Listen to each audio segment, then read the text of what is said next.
जय भीम नमो बुद्धाय. बघूया बातमीपत्रातल्या विशेष घडामोडी. राज्य पातळीवरून झालेल्या नाट्यमय घडामोडीनंतर कोल्हापूर जिल्हा गोकुळ दूध संघाच्या अध्यक्षपदी नवीद मुश्रीफ यांची निवड झाली. संपूर्ण राज्याचे लक्ष लागून राहिलेल्या कोल्हापूर दूध संघाच्या गोकुळ दूधच्या अध्यक्षपदाबाबत गेली महिनाभर चर्चा होत होती. अरुण डोंगळे यांचा 2 वर्षाचा कार्यकाळ संपल्यानंतर मुख्यमंत्री देवेंद्र फडणवीस यांनी डोंगळे यांना मुंबईत बोलावून राजीनामा देऊ नका असे सांगितले होते. काल गुरुवारी मंत्री हसन मुश्रीफ आणि काँग्रेसचे आमदार सतेज पाटील यांची सत्ता असलेल्या या दूध संघाचा अध्यक्ष कोण होणार यावर चर्चा होत होती. काल गुरुवारी जिल्ह्यातील प्रमुख नेत्यांची बैठक केडीसी बँकेत झाली आणि आज नवीद मुश्रीफ यांच्या नावाची घोषणा संघाच्या मुख्यालयात करण्यात आली. त्यानंतर माध्यमांशी बोलताना नवीद मुश्रीफ यांनी सर्व नेत्यांचे आभार मानत शाहू विकास आघाडी म्हणून सर्व संचालकांना विश्वासात घेऊन काम करणार असल्याचं सांगितलं. त्यानंतर कार्यकर्त्यांनी गुलाल फटाके उडवून आतिषबाजी केली. घाडगे साहेब यांचे मी मनापासून आभारी आहे. तसेच सर्व संचालक मंडळांनी जी मी नवीन असून देखील आणि सगळ्यात ज्येष्ठाच्या नंतर सगळ्यात लहान वयाचा मीच संचालक आहे, त्यामुळे मला तिने सर्वांनी एकमतानं या ठिकाणी संधी दिली. त्या सर्व संचालक मंडळाचं आणि दूध उत्पादक सभासदांचं मी मनापासून या ठिकाणी आभारी आहे. सर्व संचालकांना विश्वासात घेऊन पारदर्शी कारभार मी या ठिकाणी करीन. मी दूध संघाची गाडी देखील वापरणार नाही अशी मी घोषणा केली आहे. आणि चांगल्या पद्धतीचा हा गोकुळ दूध संघ जा नावारूपाला आलेला आहे, त्याला अजून मोठ्या प्रमाणात यशाच्या शिखरापर्यंत पोहोचवण्यासाठी माझा प्रामाणिकपणे त्या ठिकाणी प्रयत्न राहील. तुमच्या सर्वांची आशीर्वाद पाठबळ आई अंबाबाई मला देव अशीच मी या ठिकाणी प्रार्थना व्यक्त करतो. परदेशात होता तुम्ही, मीटिंगसाठी यावं लागलं आणि इथं आल्यानंतर आजच कळालं. आता हे सर्व नेते मंडळीचा जो निर्णय आहे तो आम्ही सर्वांनी मान्य केलेला आहे आणि चांगला कारभार आम्ही या ठिकाणी करू. आपली निवड ही महायुतीची निवड असं समजायची नाही, हम सब एक आहे. आपल्या देशाचे पंतप्रधान माननीय नरेंद्र मोदी यांनी 2014 मध्ये निवडणुकीच्या तोंडावर आर्णी तालुक्यातील दाभाडी येथे देशातील शेतकऱ्यांना चाय पे चर्चा हा कार्यक्रम घेऊन भरमसाठ आश्वासने दिली होती. परंतु या आश्वासनाची या सरकारने आजतागायत पूर्तता केलेली नाही. म्हणून या दाभाडी गावापासून येत्या 3 जूनला शेतकरी आत्मसन्मान पदयात्रा काढण्यात येणार आहे.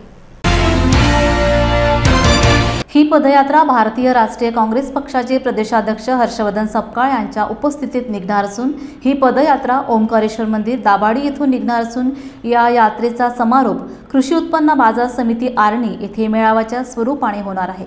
या सन्मान यात्रेत शेतकऱ्यांना संपूर्ण कर्जमाफी, शेतमालाला हमीभाव, सरसकट पीक विमा, शेतकऱ्यांना मोफत वीज, वन्य प्राण्यांपासून पिकांचे संरक्षण करण्यासाठी काटेरी तारांचे कुंपण, कृषी पंपाचा बंद केलेला वीज पुरवठा पूर्ववत सुरू करण्यात यावा यासह अनेक मागण्यांसाठी हे आयोजन यवतमाळ जिल्हा भारतीय राष्ट्रीय काँग्रेस पक्षाच्या वतीने आयोजित करण्यात आले असून काँग्रेस पक्षाचे प्रदेशाध्यक्ष हर्षवर्धन सपकाळ यांचा हा दौरा या निमित्ताने यवतमाळ जिल्ह्यात प्रथमच होणार असून या कार्यक्रमाच्या निमित्ताने यवतमाळ जिल्ह्यातील भारतीय राष्ट्रीय काँग्रेस पक्षाच्या सर्व पदाधिकारी, सर्वसामान्य कार्यकर्त्यात नवचैतन्य निर्माण झाले. मोदी साहेबांनी सगळ्या लोकांच्या भावनेला हात घातला. या देशातला कणा जो आहे ना हा शेतकरी आहे. शेतकऱ्यांचा विकास करू असं अभिवचन दिलं. आता पण काही केलं नाही. आता याही सरकारने आदरणीय देवेंद्र फडणवीस आणि अजितदादा दोन्ही मुख्यमंत्र्यांनी कबूल केलं होते की आम्ही 7-12 कोरा केल्याशिवाय राहणार नाही. शेतकऱ्याला हवी ते आम्ही वीज दिल्याशिवाय राहणार नाही. आणि माझ्या देशातल्या सगळ्या राज्यातल्या सगळ्या महिलांना आम्ही 100% 2100 रुपये दिल्याशिवाय राहणार नाही असे सगळे खोटे आश्वासन दिले. म्हणण्यापेक्षा क्लीन करप्शन केलं, प्रशासकीय भ्रष्टाचार केला आणि त्यांनी मतं घेतले. त्याच्याविषयी आमचं काही म्हणणं नाही. सत्तेत आल्याच्या नंतर दिलेला शब्द पाहायला पाहिजे. आणि म्हणून आमची पहिली मागणी ही आहे की या शेतकऱ्याला पीक विमा सरसकट मिळाला पाहिजे. शेतकऱ्याच्या शेताला कुंपण हे सुद्धा सबसिडीवर मिळालं पाहिजे. शेतकऱ्याच्या वाट्याला आलेलं जे मीटर आहे कोणतं सोलर मीटर आहे, सोलरची सक्ती असता कामा नये. आम्हाला विद्युतच पाहिजे आणि विद्युत प्रवाहानेच आम्हाला वीज मिळाली पाहिजे. त्याच्यानंतर 12-12, 14-14 तास वीज देऊ हे त्यांनी कबूल केलं होतं. आजच देवेंद्र फडणवीसांचं एक वाक्य आहे की आम्ही जमलं तर डिसेंबरमध्ये 12 तास वीज देऊ. कारण त्याच्या अगोदर काय, त्याच्या अगोदर इलेक्शन आहे.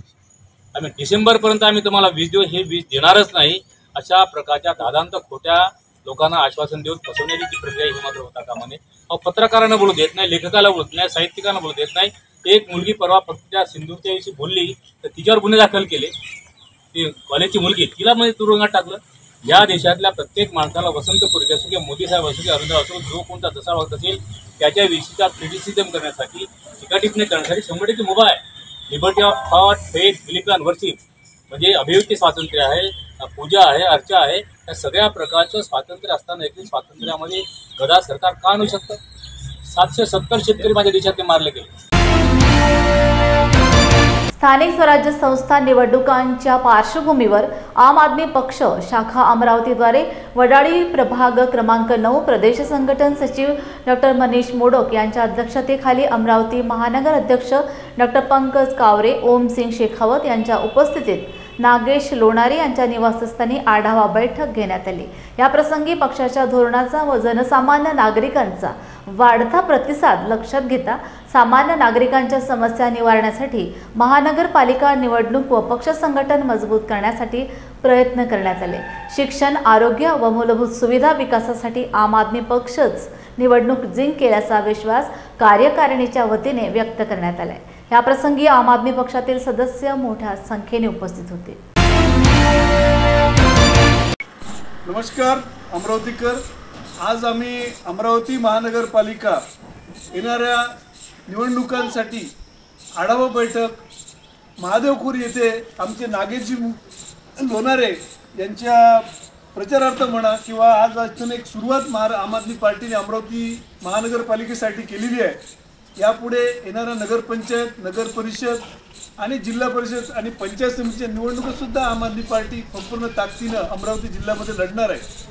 अमरावतीमध्ये भ्रष्टाचाराने ग्रस्त असलेली महानगरपालिका, भाजप शासित प्रशासकाच्या माध्यमातून झालेल्या अनेक भ्रष्टाचाराच्या घटना, 3000 कोटीचा अपहार केल्याच्या घटना, सर्वसामान्य नागरिकांना मिळत नसलेल्या मूलभूत सुविधा, या सर्व मुद्द्यांना घेऊन आम आदमी पार्टी इथले सर्व कार्यकर्ते पूर्ण ताकदीनिशी आज सर्व विरोधक एका बास्केटमध्ये एका बाजूने असलेले हे महानगरपालिका म्हणून राज्याची जी लोकशाहीला एक काळीमा पासणारे आज एक काम चाललेलं आहे. भ्रष्टाचाराचं एक मोठं काम इथे होत आहे. याला सर्वांना एक पर्याय म्हणून आम आदमी पार्टी संपूर्ण ताकदीनं महानगरपालिकेच्या सर्व प्रभागामध्ये, संपूर्ण प्रभागामध्ये उमेदवार संपूर्ण ताकदीने एक सुशिक्षित आणि एक सुसंस्कृत आणि जनतेच्या मनातला उमेदवार देईल आणि ह्या निवडणुका जिंकेल अशी आशा करतो. धन्यवाद. वर्धा जिल्ह्यातील सामान्य कुटुंबातील तरुण समाजकारण, राजकारण, व्यवसाय करत उमेश म्हैसकर यांनी समाजासाठी मोठी कामगिरी बजावत भीम जयंती चित्रपट तयार केला. हा चित्रपट नागपूर येथील कमाल चित्रपटगृहात प्रदर्शित झाला. यावेळी भीम जयंती या चित्रपटाबद्दल चित्रपटाचे निर्माते उमेश म्हैसकर यांनी आयोजित पत्रकार परिषदेत माहिती दिली. जय भीम. मी उमेश म्हैसकर भीम जयंती चित्रपटाचा प्रोड्युसर आणि रायटर आहो. ही कहाणी मी स्वतः लिहिलेली आहे आणि ही स्टोरी मी लिहिण्याचा पहिल्यांदा प्रयत्न केलेला आहे. तसंच माझ्या जीवनातील ही पहिली चित्रपट आहे आणि आम्ही जेवढा होईल तेवढा मोठ्या प्रमाणामध्ये आता चांगला आम्ही पिक्चर बनवण्याचा प्रयत्न केलेला आहे. तसेच हा पिक्चर महाराष्ट्रातील विदर्भामध्ये आम्ही पहिले लावलेला आहे. कारण विदर्भामध्ये आपल्या बहुजन समाजाची लोकसंख्या फार मोठी आहे आणि इकडे बाबासाहेबांना समजणारे लोक खूप मोठ्या प्रमाणामध्ये आहे. त्यामुळे आम्ही विदर्भातील 21 थिएटरमध्ये हा पिक्चर लावलेला आहे. म्हणून मी विदर्भातील, महाराष्ट्रातील सर्व जनतेला असं आवाहन करेल, त्यांना अशी विनंती करेल की त्यांनी सर्वांनी आपले दोस्त, मित्र आणि रिश्तेदार या सर्वांना हा चित्रपट बघण्यासाठी थिएटरमध्ये पाठवावे. चित्रपटाच्या मुख्य भूमिकेमध्ये हर्षवर्धन शिंदे यांनी मुख्य भूमिका निभावली आहे. तसेच सयान्वी काशीद ही हिरोईन म्हणून यांनी मुख्य भूमिका निभावलेली आहे. ह्या चित्रपटामध्ये विलन अजय राठोड हे आहे. तसेच चित्रपटामध्ये माझी थोडीशी भूमिका आहे, आपण तीही बघावं. गाणे या चित्रपटामध्ये 3 गाणी आहे. एक गाणं आली आली आली भीम जयंती आली हे गाणं आहे, ते बाबासाहेबांच्या आंबेडकर जयंतीविषयीचं गाणं आहे. दुसरं जे गाणं आहे ते पार्टी सॉन्ग आहे आणि तिसरं जे गाणं आहे ते मन बावरे झाले मन बावरे हे एक लव सॉन्ग आहे. यामध्ये गायक स्वप्नील बांदोळकर आहे, रेश्मा सोनवणे आहे, असे ज्यामध्ये शेखर गायकवाड आहे. चित्रपटाला प्रतिसाद फार चांगला मिळत आहे. काल वर्धेला जेव्हा पिक्चर आम्ही लावली तर मी स्वतः काल वर्धेच्या थिएटरमध्ये 3 तास होतो. त्यांचं बुकिंग 80-90% बुकिंग ऑनलाईन झालं होतं पहिल्या दिवशी. दुसऱ्या दिवशी जेव्हा लोक तिथे थिएटरमध्ये तिकीट घ्यायला आली त्यावेळेला अनेक लोकांना तिथून परत जावं लागलं. जवळपास 100-150 लोक परत गेली आणि आजही वर्धेमध्ये शो फुल आहे, भंडाऱ्यामध्ये शो फुल आहे. बाकी थिएटरमध्ये कुठे 50%, 60%, 40% अशा प्रमाणामध्ये आहे. नाही, टेक्निकल टीम सर्व आम्ही याचं पुन्हा पोस्ट प्रोडक्शन जे आहे ते मुंबईमध्ये केलं, कारण मुंबईमध्ये जे टेक्निशियन होते ते फार उत्कृष्ट होते. आणि काल जेव्हा पिक्चर संपल्यानंतर आम्ही सर्वांना विचारलं तर सर्वांनी टेक्निशियन लोकांची पण तारीफ केली. त्यांचं आपलं क्लॅरिटी, ऑडिओ, व्हिडिओ जे काही आहे ते सर्व खूप छान पद्धतीने आपलं झालेलं आहे. म्हणजे आपण मोठ्या लेवलचा त्याला दर्जा दिलेला आहे चित्रपटात. कॅमेरामॅन युवराज केळवतकर आहे, डायरेक्टर विलास गाडगे आहे, त्याच्यानंतर मेकअप मॅन नकुल आहे, धीरज आहे आणि या चित्रपटाचे कोरिओग्राफर मंगेश देवके आहे, एक कौसर शेख आहे, फाईट मास्टर मोहम्मद अली आहे, म्युझिक डायरेक्टर बाबा जागीरदार आहे. सेन्सर बोर्डनी सीन कट नाही केले कारण आम्ही त्या पद्धतीचे सीन आमचे नव्हते, पण काही डायलॉग्स होते. जसा एक डायलॉग होता म्हणजे इतिहासात आहे, जसं आपलं भीमा कोरेगाव प्रकरण आहे. भीमा कोरेगाव हे पाचशे महाराणी जे 28,000 पेशव्यांना हरवलं होतं हा इतिहास आहे, पण त्यांनी महार शब्द वापरायचा नाही हे त्यांनी आम्हाला सांगितलं, त्याला म्यूट करायला लावला. कारण सेन्सर बोर्डामध्ये सर्व मनोवादी लोक बसलेले आहे, त्याच्यामुळे ते आपल्याला त्रास देतात आणि तिथपर्यंत आपल्याला पोहोचायसाठी आपले तिथे लोक अजिबात नसल्यासारखे आहे. आज फिल्म इंडस्ट्रीमध्ये एक ब्राह्मण समाजाचं मोठं वर्चस्व आहे आणि दुसरं मुस्लिम समाजाचं वर्चस्व आहे. तिथे बौद्ध समाजाचं अजिबात वर्चस्व नाही.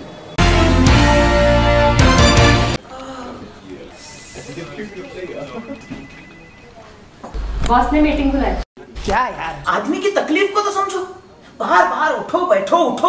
जनाब, तकलीफ उठने बैठने की नहीं, तकलीफ बवासीर की है. बवासीर, फिशर, भगंदर, पाइलोनियल साइंस का आयुर्वेद तथा आधुनिक लेजर से उपचार. अभ्युदय पाइल्स लेजर हॉस्पिटल, लोहार समाज भवन के पीछे, महापुष्प सोसाइटी, शताब्दी नगर चौक से मनीष नगर रोड, नागपुर. कॉल और विजिट करें www.pilesfistulacure.com. मंडळी, तुम्हाला फॅमिली सोबत चांगली वन डे पिकनिक करायची आहे का? मग आजच भेट द्या सातपुड्याच्या पर्वत रांगेत कोल्हार प्रकल्पाच्या पायथ्याशी निसर्गाच्या कुशीत वसलेलं श्याम लीला टुरिझम अँड रिसॉर्टला. पारंपरिक शेतकी संस्कृती आणि नाविन्यपूर्ण सेवा सुविधांचा अनोखा संगम. प्रशस्त फळबाग व शिवार फेरी, मुलांना एन्जॉय करण्यासाठी प्ले एरिया, विविध खेळ, स्विमिंग पूल, रेन डान्स, सेल्फी पॉइंट आणि बरंच काही. नाश्ता आणि चुलीवरील व्हेज नॉन व्हेज जेवणाचा आस्वाद. राहण्याची ही उत्तम व्यवस्था. वन डे पॅकेज 699 पासून सुरू. लग्न, रिसेप्शन, वाढदिवस यासाठी देखील स्वतंत्र व्यवस्था करून मिळेल. अल्पावधीतच लोकप्रिय झालेले कृषी पर्यटन स्थळ श्याम लीला ॲग्रो टुरिझम अँड रिसॉर्ट. बुकिंगसाठी संपर्क मुक्काम तेलंखेडी, नवनाथ आश्रमाजवळ, पांढुर्णा रोड, तालुका सावनेर, जिल्हा नागपूर. मोबाईल 7276366752 किंवा 9021433560. कोल्हापूरची अस्मिता असणाऱ्या गांधी मैदानाचे नुकसान करायचे आणि नेहमीच मैदानाचा प्रसिद्धीसाठी वापर करायचा, हेच उद्योग सध्या एका टोळक्याकडून सुरू आहे. हे आंदोलन म्हणजे निव्वळ स्टंटबाजी असल्याचा आरोप शिवसेना जिल्हाप्रमुख सुजित चव्हाण यांनी पत्रकार परिषदेत केलाय. हे मैदान संपूर्ण जिल्ह्याची अस्मिता असून आमदार राजेश क्षीरसागर यांनी पहिल्या टप्प्यातील 5,80,00,000 निधी मंजूर केला असून काही महिन्यात याचे संपूर्ण काम पूर्ण होईल. पत्रकार परिषदेस उपजिल्हाप्रमुख किशोर घाडगे, तुकाराम साळुंखे, रमेश घाडे, दीपक चव्हाण, रणजित मंडलिक, सुनील खोत, कमलाकर किलकिले, अर्जुन आंबी, अमृत परभणे, बंटी साळुंखे उपस्थित होते. या कोल्हापूर नगरीमध्ये प्रचंड प्रमाणात पाऊस झाला आणि या पावसाअभावी गांधी मैदानामध्ये जे तळ्याचं स्वरूप आलं आणि हे तळ्याचं स्वरूप कशामुळे आलं आणि कुणी केलं, ह्याला कारणीभूत कोण आहे? तर मला एवढंच आपल्याला चॅनलच्या माध्यमातून सांगतो की या कोल्हापूर शहरामध्ये असे समाजकंटक आहेत की जाणीवपूर्वक कुठं गाद्या टाकायच्या, कुठं प्लॅस्टिकच्या बाटल्या टाकायच्या आणि हे कुठे तर अभाव गांधी मैदानाला जे सुशोभीकरण करण्याचं जे काम चालू आहे त्या कामाला कुठे तो खो घालावा, कुठे तर या कामाला बदनाम करायचं, अशा पद्धतीची अशा प्रवृत्तीची जी लोक आहेत यांना फक्त माझी विनंती एवढी आहे की जे काम चालू आहे हे ज्यांच्या नजरेसमोर चालू आहे, आपल्या समोर पण चालू आहे, आपण फक्त कोणाला तर विरोध करायचा म्हणून, बदनाम करायचं म्हणून जे अशा पद्धतीच्या गोष्टी आपण करता ह्या चुकीच्या आहेत. माझी आपल्याला विनंती आहे, गांधी मैदान हे पूर्ण कोल्हापूर शहरवासियांचं आहे आणि सर्व खेळाडूंचं आहे, क्रीडा रसिकांचं आहे आणि हे गांधी मैदान सुशोभीकरण करण्याकरिता जो पुढाकार आदरणीय राजेश क्षीरसागर साहेबांनी घेतला आणि त्या माध्यमातून जे 5 कोटीचं चॅनलचं काम चालू आहे, हे आता येत्या 2 ते 4 महिन्यामध्ये आपल्याला पूर्ण झालेलं दिसेल. आपण पण ते बघू शकता की तुम्ही त्या ठिकाणी त्या गोष्टी बघाल की हे गांधी मैदानाचं काम, चॅनलचं पाणी जे आता तुंबलेलं आहे ते पाणी त्या चॅनलच्या माध्यमातून बाहेर जाणार आहे, हे आपण देखील आपल्या डोळ्यानं बघाल. पण आपल्याला एवढंच सांगतो, कुणावर चिखलफेक करायच्या अगोदर आपण गांधी मैदानाचं सुशोभीकरण कशा पद्धतीनं करता येईल, आपला देखील त्या ठिकाणी काय असेल त्या सूचना आम्हाला जर खरोखर सांगितल्या तर आम्ही प्रामुख्याने त्या सूचनेचं पालन करून त्या सुधारणा करू. परंतु आपल्याला प्रसिद्धी मिळवण्याकरता कुठे तर आपल्याला कुणावर तर काय तर आरोप केल्याशिवाय आपली प्रसिद्धी होत नाही, अशा पद्धतीने जर आपण करायला तर मला आपल्याला सांगायचं आहे, कोल्हापूरची जनता ही सुज्ञ आहे, कोल्हापूरचे नागरिक हे पूर्ण सुज्ञ आहेत. आई महालक्ष्मीच्या नगरीमधले हे सगळे नागरिक आहेत आणि या नागरिकांना खरोखरच आदरणीय राजेश क्षीरसागरांच्यावर विश्वास असल्यामुळं कालच्या विधानसभेला 30,000चं लीड देऊन आशीर्वाद देऊन माननीय राजेश क्षीरसागरांना आपल्याला सेवा करण्याची संधी प्राप्त करून दिली आणि या संधीचं सोनं केल्याशिवाय, कोल्हापूरचा विकास केल्याशिवाय राजेश क्षीरसागर स्वस्थ बसणार नाहीत. आणि याकरता मी आपल्याला एवढंच सांगतो, गांधी मैदान येत्या 6 ते 4 महिन्यात पूर्णपणे पाणी तिथं दिसणार नाही आणि पुढच्या पावसाळ्यात तर दिसणारच नाही, हे मी पूर्णपणे विचारपूर्वक करून आपल्याला सांगू इच्छितो. परभणी शहरातील वसमत रोडवर असलेल्या वृद्ध महिला आश्रमामध्ये महिला आश्रमातील वृद्ध महिलांना भोजनदान कार्यक्रम घेण्यात आला. यावेळी प्रथम विठ्ठलराव रानबा दोडे यांच्या फोटोला पुष्पहार घालून अभिवादन करण्यात आले. यावेळी प्रमुख पाहुणे म्हणून इंडियन रिपोर्टरचे प्रदेशाध्यक्ष मदन बापू कोल्हे, लोकस्वातंत्र्य पत्रकार महासंघाचे जिल्हाध्यक्ष दिलीप बनकर, जिल्हा उपाध्यक्ष शेख सरफराज, वृद्धाश्रमाच्या संचालिका सुनीता अहिर, पाठक मॅडम संदीप वायवल, वर्षा देवानंद वाकळे, शीतल, प्रोफेसर गौतम कांबळे, अविनाश विठ्ठलराव अधोडे, दीक्षा अधोडे, शिक्षित कांबळे, आरुष अधोडे, देवानंद वाकळे, माझे विशेष कार्यकारी अधिकारी, महिला उन्नती संस्था नवी Delhi, Indian reporter association international नवी दिल्ली, लोकस्वातंत्र्य पत्रकार महासंघाचे जनसंपर्क प्रसिद्धी प्रमुख आदींची उपस्थिती होती. स्नेहावर्धा आश्रमात वृद्ध महिलांना भोजनदान करून कार्यक्रमाची सांगता करण्यात आली. कोणाचं लग्न असलं तर त्या ठिकाणी ते धावून जात होते. एखाद्या अनाथ आणि सर्वसामान्य शेतकऱ्यांचं लग्न असो, कुठलंही लग्न जरी असलं तरी त्या लग्नाला आवर्जून उपस्थित राहत होते. उपस्थित राहत नव्हते तर ते आर्थिक लाभ त्यांना देत होते. त्यांना जे लागणारं संपूर्ण साहित्य लग्नासाठी देत होते आणि गोरगरिबांची, सर्वसामान्य शेतकरी, आत्महत्याग्रस्त शेतकऱ्यांची ते मदत करत होते. तर या ठिकाणी सुनीता अहिर मॅडम यांना अशी मी विनंती करतो की त्यांनी स्थानापन्न व्हायचं आहे. कारण सुनीता मॅडमचं या परभणी शहरामध्ये अत्यंत चांगलं त्यांनी कार्य केलेलं आहे आणि पुढेही करत राहतील. त्या स्वतः या ठिकाणी लक्ष देतात आणि आपण एका कुटुंबाचा जर विचार केला तर आपण एका कुटुंबातील सदस्यांना सांभाळू शकत नाही, परंतु त्यांनी या विविध जाती धर्माच्या पंथांच्या या वृद्धांना आधार देऊन, मायेचा आधार देऊन, जे की आपल्या जर कुटुंबामध्ये आपण कुणाचं म्हणजे एवढं हे करू शकत नाही, परंतु आमच्या या ठिकाणी परभणी शहरामध्ये सुनीता मॅडमनी अत्यंत चांगल्या प्रकारे काम करतात आणि या संबंध अनेक कुटुंबातून आलेल्या वृद्ध माता ज्या ठिकाणी मायेचा आधार देण्याचं काम, अत्यंत चांगलं काम सुनीता अहिर मॅडम करतात. त्याबद्दल मी 30 मे 2025 या दिवशी विठ्ठलराव आढळे यांची ही 5वी पुण्यतिथी आहे आणि या पुण्यतिथीनिमित्त आज आपण स्नेह वृद्धाश्रम या ठिकाणी आपण हा भोजनाचा स्नेह कार्यक्रम या ठिकाणी आयोजित केलेला आहे. सर्वप्रथम मी त्यांना अभिवादन करतो.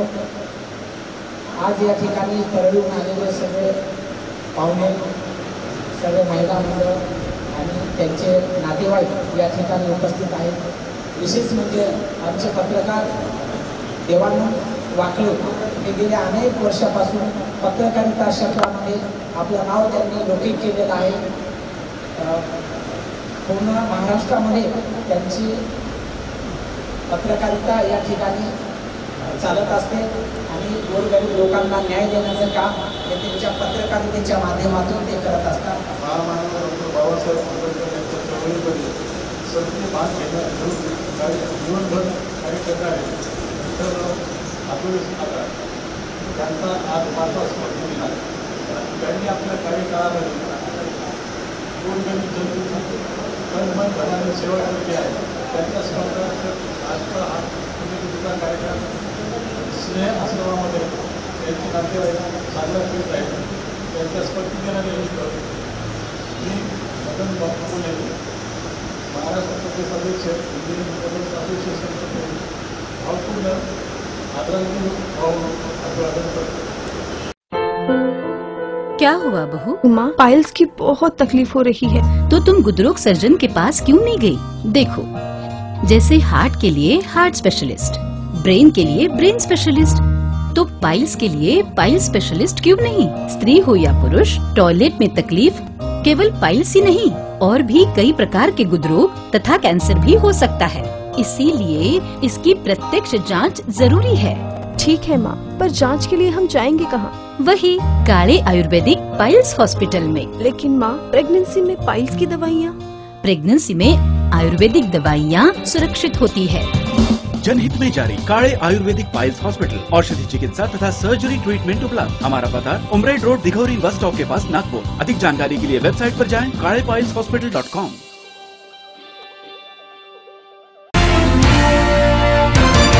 कोल्हापुरात बामसेफचे जिल्हास्तरीय 1 दिवसाचे चर्चासत्र विश्वेश्वरय्या कार्यालयामध्ये संपन्न झाले.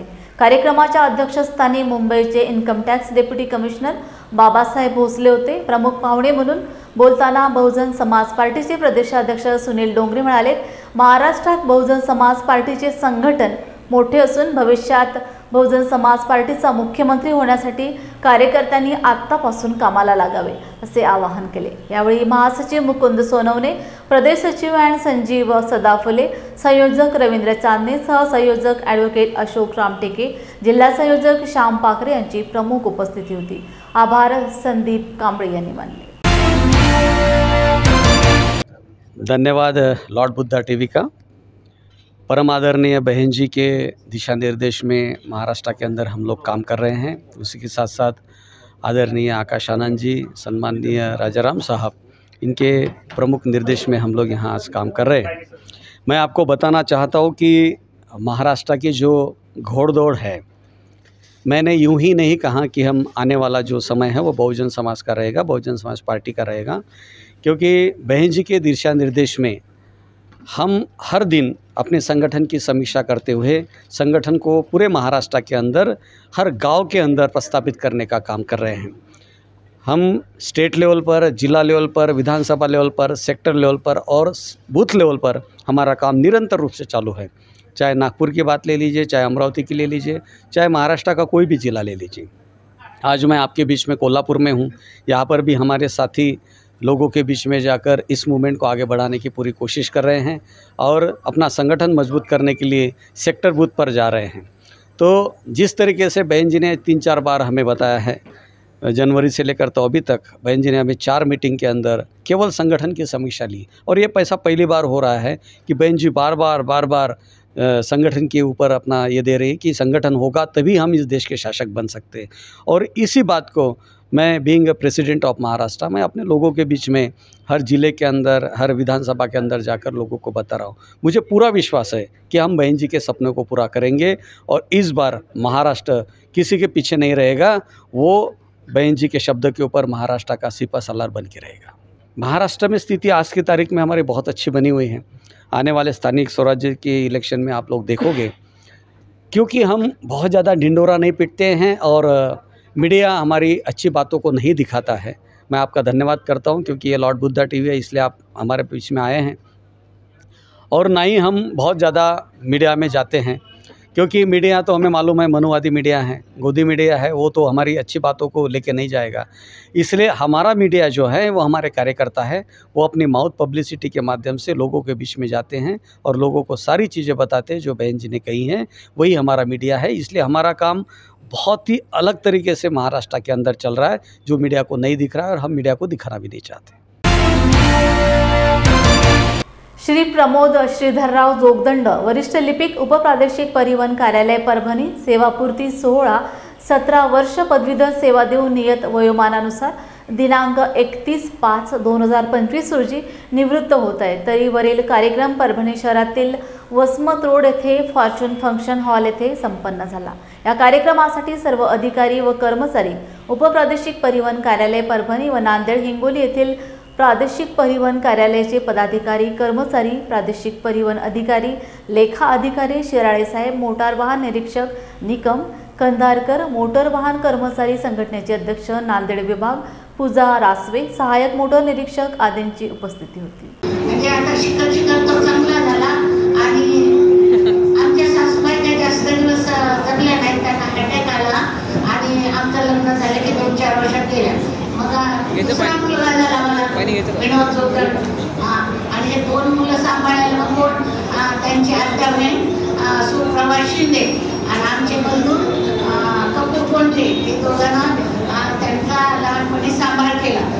त्यांना घेऊन तेव्हा 10-11 वर्षाची असताना तिची कंबर वाकायची, बाळाची दार असल्यामुळं असं त्यांचं लहानपण गेलं।